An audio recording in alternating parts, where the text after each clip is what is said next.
तो कीव में लगातार हालात बिगड़ते जा रहे हैं। बुका और कीव में रूस ने बड़े हमले किए।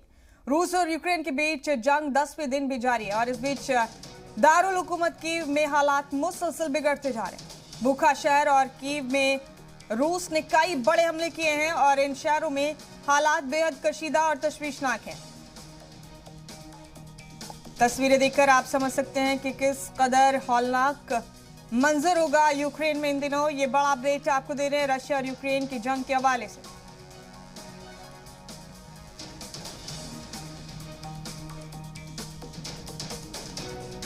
ये बड़ा अपडेट आपको रशिया और यूक्रेन की जंग के हवाले से दे रहे हैं। बुखा और कीव में हालात बेहद तशवीशनाक हैं।